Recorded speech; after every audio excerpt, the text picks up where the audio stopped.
नमस्कार। तो सूतिकावस्था स्तन्य प्रकरण के तीसरे और आखिरी भाग को आज हम देखेंगे। तो यहाँ पे आज हम स्तन्य और स्तन की विकृतियां देखेंगे। पहले तो स्तन्यम न पाययेत यह सूत्र देखेंगे। क्षुधित, शोकार्त, श्रांत, प्रदुष्ट धातु गर्भिणी, ज्वरित, अतिक्षीण, अतिस्थूल, विदग्ध भक्त, विरुद्धाहार तर्पिताया, इसका स्तन्यम न पायेत। जो स्त्री क्षुधित है, शोकार्त है, श्रांत है, थकी हुई है, प्रदुष्ट धातु गर्भिणी, प्रदुष्ट धातु है जिसके धातु दुष्ट हुए हैं, जो गर्भिणी है, जो ज्वरित है, जो अति क्षीण है, अति स्थूल है, विदग्ध भक्त है, विदाही आहार उसने सेवन किया है, विरुद्धाहार तर्पिताया, और जो विरुद्धाहार करती है उस स्त्री का स्तन्यपान नहीं करना चाहिए।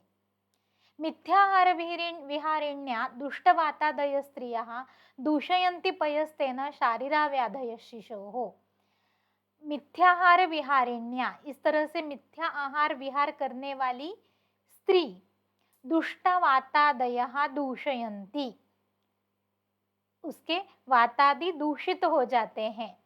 वातादि दोष पय को दुष्ट करते हैं। वातादि दोष पहले प्रकोपित हो जाएंगे और फिर वो पयस्तेन, उनसे क्षीर दुष्टि हो जाती है, और फिर शारीरा व्याधय शिशोः, फिर शिशोः शारीरा व्याधयः संजयन्ति, शिशु को शारीरिक व्याधि हो जाते हैं।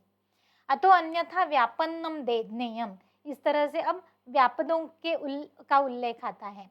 पहले वातदुष्ट, शावारुण वर्णे कषायानुरसम, विशदम अनालक्षम गंधम, अनालक्ष गंधम, रुक्षम द्रवम, फेनिलम, लघु अतृप्तिकरम, कर्शनम, वातविकाराणाम कर्तुम वातोपसृष्टम।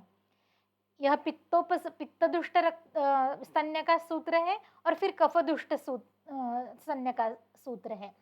कृष्ण नील पीत ताम्रावभासम, पित्ताम्लम, कटुकानुरसम, कुणप, रुधिरगंधी, भृशोष्ण, पित्तविकाराणाम कर्तुंच पित्तोपसृष्टम क्षीरम। अत्यर्थ शुक्लम, अतिमाधुर्योपपन्नम, लवणानुरसम, घृततैलवसा मज्जागंधी, पिच्छिलम, तंतुमत, उदकपात्रे अवसीदत, श्लेष्म विकाराणाम कर्तुम श्लेष्मोपसृष्टम क्षीरम। यही मैंने टेबुलर फॉर्म में यहाँ पे लिखा है। वातदुष्ट स्तन्य का वर्ण शावारुण होता है, पित्तदुष्ट का कृष्ण नील ताम्रावभास होता है, कषायानुरस वातदुष्ट स्तन्य का होता है, पित्तदुष्ट स्तन्य तिक्ताम्ल कटुकानुरस होता है, गंध फिर गुण, उसके कर्म, इस तरह से। और ये कफदुष्ट वर्ण, वही श्लोक सिर्फ यहाँ पे टेबुलर फॉर्म में बताए गए हैं। सुश्रुत निदान अध्याय 10 में आता है, तत्कषायम भवेद वातात क्षिप्तम प्लवते अंभसी। वात से कषाय रस का टेस्ट रहता है उस स्तन्य का, और अंभसी प्लवते, पानी में डालने पर उस पे तरंगता है वह।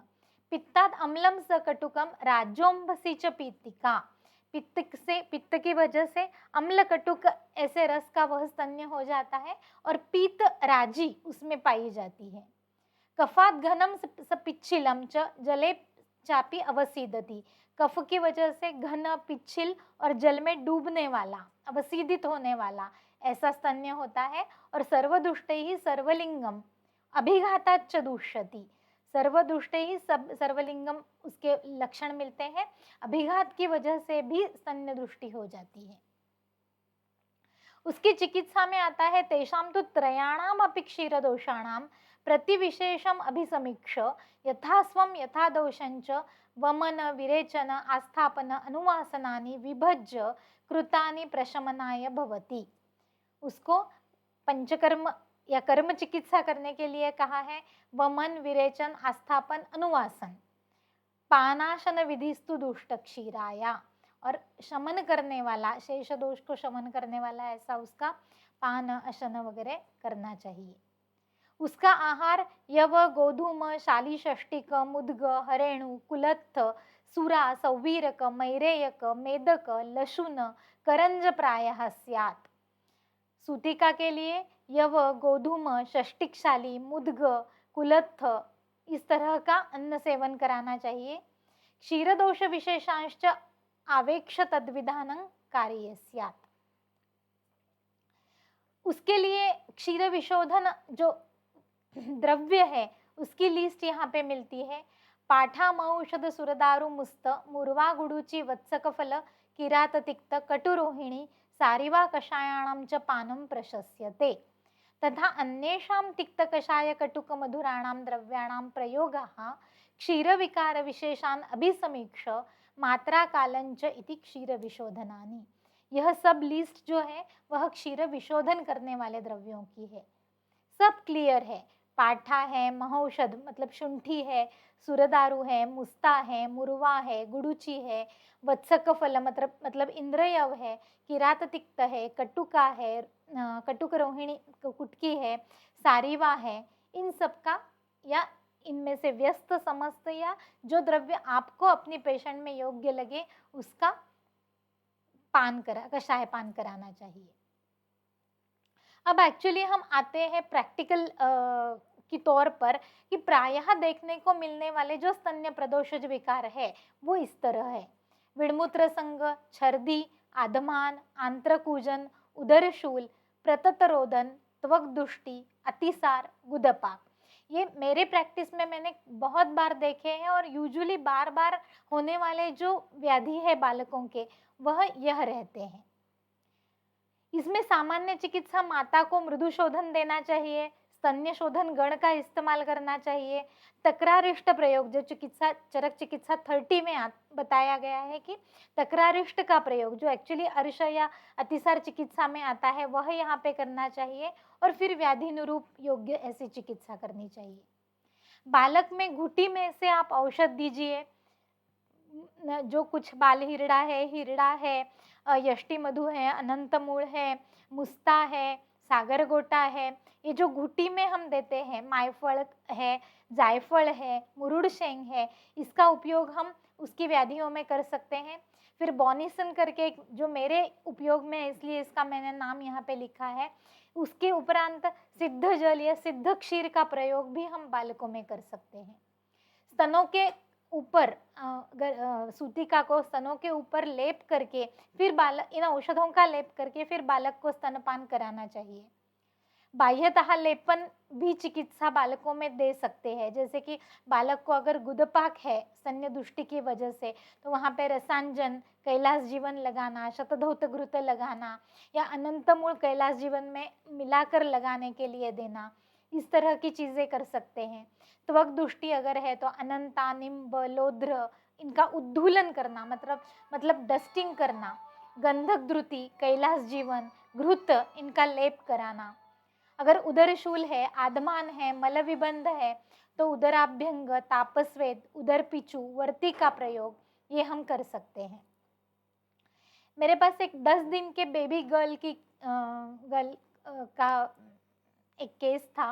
उसके जीवा पर हरित नील वैवर्ण्य था और सिर्फ मलविबंध हो रहा था। 10 दिन की बालिका थी वह, उसको मलविबंध था और जीवा पे एकदम हरित नील सा वैवर्ण्य आ गया था। उन्होंने कुछ एंटीफंगल ट्रीटमेंट एलोपैथी की दी थी लेकिन वो वैसा का वैसा ही रहा। इसलिए माता को मैंने उस दिन यहाँ पे उसका पिक्चर है तो ये हरे रंग का जो जिह्वा दिख रही है उस तरह का था। माता को उसको स्तन्य शोधन गण और द्राक्षारिष्ट चालू किया मैंने क्योंकि वो अनुलोमन और स्तन्य शोधन इस वजह से, और बालक को बाल हिरड़ा, सुंठ, नागरमोथा और सुवर्ण सूतशेखर मध में घिस कर वह दिया। 2 दिन में उसका वो जो कुछ उन्होंने फंगल इन्फेक्शन बताया था और हमारे लिए वो स्तन्य दुष्टि की वजह से का कुछ परिणाम था तो वो 2 दिन में उसको उपशय मिला। दूसरी एक केस है, 2 महीने का छोटा बेबी था, उसको त्वक दुष्टि थी, वैवर्ण्य, कंडू, स्राव और आधुनिक औषध से उपशय नहीं था। यहाँ पे उसके फोटोज हैं। इस तरह की त्वक दुष्टि उसको थी। माता को विरेचन दिया, मृदु विरेचन, स्तनलेप करने के लिए कहा और फिर स्तन्यपान कराने के लिए कहा। स्तन्य शोधन गण और वरागुगुड़ का लेप करवाया। फिर रक्तपाचक, महामंजिष्ठा घन और आरोग्यवर्धिनी, यह माता को चिकित्सा दी थी। और बालक को स्तनापनयन और उसके बाद अनंता सिद्ध क्षीर ही उसको दिया और त्वग्दुष्टि प्रदेश में गंधक द्रुति लगाने के लिए दी। 14 दिन में वो उसका ये चला गया था, 21 दिनों के बाद, सॉरी 21 दिनों के बाद वो उस त्वग्दुष्टि चली गई और फिर सिर्फ अभ्यंग बताया था। 1 महीने की एक सूती का उसका बालक 1 महीने का था। उस बालक को तीव्र पादकंप हो रहा था, आक्षेपवत। 1.5 से 4 मिनट कालावधि तक वह कंप ऐसा बना रहता और दिन में 20-25 बार वह कंप होता था। बाकी कुछ पीड़ा नहीं थी, लेकिन आक्षेपवत उसका वो पैर हिलता था। उसकी हिस्ट्री, माता की हिस्ट्री में माता को अर्श पीड़ित थी, रक्तदुष्टि का इतिहास था, उच्च रक्तदाब उसकी गर्भिणी अवस्था में हो रहा था और उसके लिए उसने आधुनिक चिकित्सा ली थी। इतर लक्षण अविशेष थे। स्तन्य परीक्षण उसमें करवाया तो वो प्राकृत था। हेतुतः उसको गर्भिणी अवस्था में सतत चिंता और भय और खड़े रह के काम किया था उसने, इस तरह के हेतु मिले। मलविबंध की हिस्ट्री भी उसमें थी। यह वीडियो है लेकिन वो नहीं आया है इसमें। तो सीरा कंडरागत वात प्रकोप ऐसा निदान करके मैंने चिकित्सा दी। माता को दशमूल यष्टि काढ़ा निकाढ़ा सुबह शाम, बृहत्वात चिंतामणि 1 रसायन काल में घृत और शहद के साथ, फिर चंद्रप्रभा, प्रताप लंकेश्वर, जीरक, शतपुष्पा, पिंपल मूल, महाकल्याणक घृत के साथ और सूती का परिचर्या पालन करने के लिए कहा। बालक को स्नेहन लाक्षादि तेल से, परिषेक अश्वगंधा बला क्षीर से और फिर पादपिचु बंधन, क्षीरबला तेल का पादपिचु बंधन, इस तरह से 1 महीने तक उसको करने के लिए कहा और उसको उपशय मिल गया। आगे स्तन्य क्षय की कंप्लेंट लेकर आजकल बहुत सूतिकाएं आती है। ग्रंथ में स्तन्य क्षय स्तनयोः म्लानता स्तन्या संभवो अल्पतावा और तत्र श्लेष्म वर्धन द्रव्य उपयोगः ऐसे बताया है। जैसे कि मैंने इस लेक्चर सीरीज के पहले ही लेक्चर में बताया था कि स्तन्य क्षय हमें पहले से ही, मतलब गर्भिणी अवस्था से ही हमें स्तनों की परीक्षण करना चाहिए कि पर्याप्त मात्रा में वहाँ पे क्षीर निर्मित हो रही है। इसके द्योतक कुछ हमें लिंग देखने को मिलते हैं। इस स्तन का उभार अच्छा है, बढ़ रहा है, स्तन म्लान नहीं है, टौटवित है, इस तरह का कुछ देखने, या स्तन में स्तन्य का स्राव हो रहा है, इस तरह के कुछ लक्षण देखने को मिलते हैं। स्तन चुचुक में कृष्णता आ गई है। अगर यह ऐसा नहीं है तो तभी हमें सोचना चाहिए कि आगे चल के सूतिका अवस्था में इसका स्तन्य का क्षय हमें से शायद हमें ट्रीट करना पड़ेगा। तो इसलिए स्तन्य क्षय यह बहुत आजकल देखने के लिए कंप्लेंट है, तो उसका गर्भिणी अवस्था से ही हमें उसकी चिकित्सा एक्चुअली करनी चाहिए। ग्रंथ में तत्र श्लेष्म वर्धन द्रव्य उपयोगः कहा है और क्षीर जननानी करके एक लिस्ट आई है। क्षीर जननानी तो मद्यानि सिधुवर्जानि ग्राम्यानुपौदकानि च शाक धान्य मांसानि द्रव मधुर अम्ल लवण भूयिष्ठ आहारः क्षीरिणी औषधयः क्षीरपानम अनायासश्च वीरण षष्टिकशाली इक्षुवालिका दर्भ कुश काश गुंद्रा इत्कटमूल कषायाणाम च पानम इति क्षीर जननानी, ऐसे करके आता है। यह तृण पंचमूल ही है और तृण पंचमूल काढ़ा वैसे भी स्तन्य जनन के लिए प्रैक्टिकली बहुत बहुत उपयोग में लाया जाता है। तो शतावरी, क्षीरविदारी, ज्वारी, जीवनीय गण, इनका सिद्ध क्षीर, ये कुछ मेरे उपयोग में आने वाले कुछ द्रव्य है जिनकी मैं यहाँ पे लिस्ट दे रही हूँ स्तन्य क्षय के लिए। फिर तृण पंचमूल क्वाथ, जीरकाद्यरिष्ट, दशमूलारिष्ट, धन्वंतरारिष्ट, इक्षुरस, अगर वात पित्त प्रकृति हो और उष्ण काल हो तो इक्षुरस का प्रयोग भी किया जाता है। आहार में पायस, ज्वारी, बाजरी, छुआरे, सूखा नारियल, अहळिव, इनका उपयोग कर सकते हैं।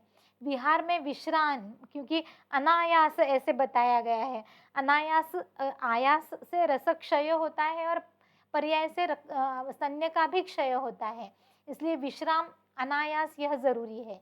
निद्रा आवश्यक मात्रा में होनी चाहिए। मानस में चिंता निवारण आश्वासन चिकित्सा उसको, क्योंकि अगर स्तन्य नहीं आता है तो वो माताएं बहुत डिप्रेस्ड हो जाती है, क्योंकि फिर उनको वो अच्छा नहीं लगता कि अपने बालक को बाहर से दूध लेना पड़ रहा है। तो वो चिंता निवारण, उसको आश्वासन देना कि यह होगा, क्योंकि वात्सल्य ही इस स्तन्य के श्रवण का महत्वपूर्ण हेतु है। अगर उस वात्सल्य को कहीं से अवरोध हो रहा है बाकी कुछ मनस्थितियों से, तो then you have to address that. उसको काउंसलिंग करे, उसको आश्वासन दे और वो अवरोध दूर करे। फिर स्तन्य वृद्धि के साथ भी हमें कई बार डील करना होता है। स्तनयोः आपीनत्वं मुहुर्मुहुः प्रवृत्ति तोदंच, एकदम थोड़ा थोड़ा स्तन्य आना, वेदना होना, यह इसमें दिखाई देता है। इसमें चिकित्सा लंघन मृदु शोधन कराना चाहिए, स्तनों पे लेप करे। मैं मेरी प्रैक्टिस में स्तन्य शोधन गण वरा, मृत्तिका, गिरीज, पाठा, तांदुल पिठी दोषों के हिसाब से यूज करती हूँ। स्तन पर परिषेक करना, स्तनों में तापस्वेद देना, और अभ्यंतर चिकित्सा में रसपाचक, चंद्रप्रभा, प्रताप लंकेश्वर, वरा गुग्गुळ, श्वदंष्ट्रादि गुग्गुळ, मंजिष्ठादि कषाय, आरोग्यवर्धिनी, बाकी कोई आसवारिष्ट और सिद्ध जल, यह मैं बहुत प्रयोग में लाती हूँ। मुस्ता शुंठी सिद्ध जल, धान्य पंचक सिद्ध जल, या रुग्ण के हिसाब से जो कुछ जीरक सिद्ध जल वगैरह। एक केस थी, 32 वर्ष की, प्रथम सूतिकावस्था थी उसको। 18 अगस्त को प्रसूति हुई और पुत्र अपत्य जन्म हुआ, और बहुत तीव्र स्तन पीड़ा चालू हो गई 2 ही दिन में। तीव्र स्तनशोथ हो गया, एकदम हाथ भी नहीं लगा सकते, इतना ज्यादा स्तनशोथ हो गया। कक्षा ग्रंथि में शोफ और बड़े बड़े बलून के जैसे वहां पे ग्रंथि उत्पन्न हो गई। उसकी हिस्ट्री में सरक्त स्रावी अर्श 10 साल से था, उसके लिए चिकित्सा चालू ही थी। और हेतुतः भी पूर्वी रक्तदुष्टि के हेतु पूर्व काल में बहुत थे, लेकिन अभी तो अविशेष था इनमें। इस तरह का उसका पिक्चर है, बड़े बड़े से एकदम ग्रंथि, उसके कक्षा ग्रंथि भी थे और स्तन में बहुत शोथ था। उसको मृदु वमन करवाया, आकंठपान, यष्टि सिद्ध जल करवाया, और उसके बाद सिर्फ मदन फल चाटन दिया, उससे उसको 2 वेग आ गए, एंड दैट्स इट। क्योंकि सूतिका अवस्था में उतना ही मृदु वमन ही देना चाहिए। फिर चंद्रप्रभा, प्रताप लंकेश्वर, जीरकाद्यरिष्ट, रसपाचक, लक्ष्मी नारायण, वरा गुग्गुळ, स्तन्य शोधन गण, इनका उपयोग किया। स्तन परिषेक किया दशमूल सिद्ध क्षीर से, और स्तन लेप दिया, पाठा, वरा गुग्गुळ, चंद्रप्रभा, कुक्कुट नखी, थोड़े जैसे कि सख्त द्रव्य जो अच्छी तरह से संप्राप्ति का भेद कर सके, ऐसे इसमें यूज किए मैंने। उसको फिर उपशय हो गया 14 दिन के बाद, लेकिन स्तन शोफ और शूल था, क्षीर बहुत ज्यादा आ रहा था उसका। स्तन्य परीक्षा की, लेकिन उसमें कुछ नहीं मिला। फिर चिकित्सा बदल कर संशमनी, लक्ष्मी विलास, वरुणादि काढ़ा, चंद्रप्रभावटी, प्रताप लंकेश्वर, यह चालू रखा। रसपाचक, लक्ष्मी नारायण, वरा गुग्गुल, स्तन्य शोधन गण, यह कॉम्बिनेशन भी चालू रखा। फिर उसमें स्तनशूल कम हो गया, लेकिन गौरव था, फिर उसी की तरह से चिकित्सा दी। उसके बाद वो स्तनशूल कम हो गया, स्तन लाघव कम हो गया। उसको नवंबर में जब प्रवृत्ति आ गई, फिर सब उपशय हो गया सब लक्षणों में, लेकिन लमा व लघुमालिनी वसंत और चंद्रप्रभा उसको मैंने यथापूर्व चालू रखी थी कुछ दिन तक। यह और एक केस है जिसमें ये अतिस्तन्य की वजह से ही है। 28 साल की रुग्ण थी, दक्षिण स्तनशूल, तीव्र स्तन चुचुक के वहां तक शोथ था, और तीव्र शूल, इसके लिए एलोपैथिक, आयुर्वेदिक सब प्रकार की चिकित्सा उसने ली थी, बिल्कुल उपशय नहीं था। मल विबंध, गुदशूल, सप्रवाहन मल प्रवृत्ति और क्षुधा का कम होना। इसके साथ इसमें और एक उसने किया था कि 1 महीने तक उसने स्तन्य वृद्ध्यर्थ दररोज इक्षु रस लिया था, अहळीव की खीर ली थी, और लैक्टोसैन करके कुछ टैबलेट आती है वह ली थी, और एलोपैथिक ट्रीटमेंट वो जो देते हैं स्तन्य बढ़ाने के लिए। उसको स्तन्य पहले कम था तो ये उसने ली, और उसके बाद स्तन्य वृद्धि हो गई। उसको पहले की हिस्ट्री में जीर्ण अम्ल, पित्त, सिद्धम और भ्रम यह था। अब स्तन परीक्षण किया तो दक्षिण स्तन में शोफ था, वाम में नहीं था, लेकिन दक्षिण स्तन बहुत ज्यादा बढ़ा हुआ था। वहां पे पीड़ना सहत्व, तीव्र स्पर्शा सहत्व था, कपड़े का स्पर्श भी वह सह नहीं पाती थी। जीर्ण अम्ल पित्त मल विबंध यह सब और मल विबंध यह सब था। अतिद्रव शीत गुरु स्निग्ध प्रधान आहार था। अग्निमांद्य था, कफ पित्त दोष वृद्धि थी। तो रसदुष्टि और स्तन्यपान अवस्था है, इसलिए स्तन प्रदेशी स्थान संश्रय हुआ है और स्तन शोफ आया है। ऐसा एक संप्राप्ति का डिजाइन कर कर मैंने चिकित्सा शुरू कर दी, जिसमें मैंने प्रायः पाचन और लघु अनुलोमन दिया। रसपाचक पाठा, देवदार, चंद्रप्रभा, महावात विध्वंस, देवदार, कुटकी और वरा काढ़ा निकाढ़ा के साथ, और एरंड वृष्ट हरित की अनुलोमन के लिए, और स्तन लेप दिया 7 दिन तक। पाठा, चंद्रप्रभा, कुक्कुट नखे इनका लेप करना और उसके ऊपर कारपास रख के रखना, क्योंकि वो कपड़े का स्पर्श भी नहीं सहन कर पाती थी। उसके बाद उसका स्तनशूल कम हो गया, औषध से पूर्ण उपशय हो गया, लेकिन औषध खत्म होने पर फिर से शूल शुरू हो गया। और स्तनपान जब वह कराती थी उसके बाद उसको बहुत शूल होता था। शिरशूल भी तीव्र होता था और मल प्रवर्तन के लिए भी सप्रवाहन मल प्रवृत्ति हो रही थी। स्तनों का परीक्षण किया तो स्तन शोफ कम था, लेकिन पीड़ना सहत्व अभी भी था। तो मैंने पहले की ही चिकित्सा रिपीट कर दी, जो एरंड वृष्ट हरित की और स्तन्य शोधन गण पाठा वगैरह जो थी, उसके साथ सुकुमार घृत शुरू किया। और शिरशूल जब होता है तब सुवर्ण शेखर 10 बार घीस के उसका नस्य करना, ऐसे उसको बताया, शहद और अदरक के साथ। ऐसा 14 दिन तक किया। बाद में उसको स्तनशूल में पूर्ण उपशय आ गया। फिर यह एक स्तन विद्रधि का केस है। 34 साल की फीमेल पेशेंट थी। स्तन विद्रधि जस्ट अबाउ द निपल उसको हुआ था, वाम स्तन में, निम्बुक प्रमाण का इतना बड़ा था, तीव्र वेदना थी उसमें, और सूतिका चौथा महीना, सूतिका अवस्था का चौथा महीना चल रहा था, और वह वेदना not controlled by pain killers and antibiotics, so gynaecologist advise the surgical removal. इस तरह का केस जब मेरे पास आई थी तब यह पिक्चर था। तीव्र स्पर्शा सहत्व था, आरक्तता, शोफ, complete closure of pores which are normally seen on सूतिका निपल्स। सूतिका के निपल पर वो जो पोर्स रहते हैं वो बिल्कुल उसमें नहीं दिखाई पड़ रहे थे, क्लोजर ही दिख रहा था। उसको वरा, गुगुल, चंद्रप्रभा ऐसे 4 बार दिया मैंने, थोड़ी ज्यादा मात्रा में, दशमूल के साथ। स्तन पर लेप करवाया, वरा, गुगुल, चंद्रप्रभा और पाठा का। यह लेप सुबह करना है और शाम को गंधक द्रुति का पिचू रखना है। यह करने के बाद 3rd डे में वो लेप था लगाया हुआ, एंड दैट लेप इटसेल्फ एक्टेड एज भेदन, और उसमें से डिस्चार्ज शुरू हो गया। इस पिक्चर में मैंने थोड़ा थोड़ा वो दिखाया है। इस तरह का लेप लगाया था और यह फूट गया वो, और वो फिर बैठ गया, कम हो गया विद्रधि। इस तरह से वो इतना ज्यादा 2 वाटी 2 कटोरी इतना वो पस निकल गया और उसका उपशम हो गया। फिर मंजिष्ठादि काढ़ा 10 ग्राम और वरा 10 ग्राम, ऐसा दिन में 4 बार मैंने दिया था इसी दरमियान जब यह बाह्य चिकित्सा चल रही थी। वरा, गुगुल, गंधक रसायन और चंद्रकला, यह 4 बार, और ऊपर का जो महामंजिष्ठादि और वरा का काढ़ा है वह, और बाहर से वह धावन करने के लिए भी महामंजिष्ठादि काढ़ा और फिर गंधक द्रुति का पिचू रखना, उसको पूर्ण उपशय मिल गया। तो इस तरह से ये विद्रधि तक जाते हैं दुष्ट स्तन्य की वजह से। अगर ये इग्नोर कर दिया तो यह बहुत ज्यादा, और उसके ऊपर अगर इसके साथ ज्वर रहा तो ये ट्रीट करने के लिए और भी कठिन हो जाते हैं। इसलिए सूतिका को होने वाले रोग बहुत कष्टकर या कष्टप्रद बताए गए हैं। So this is all about स्तन्य विकृति। That's it. धन्यवाद।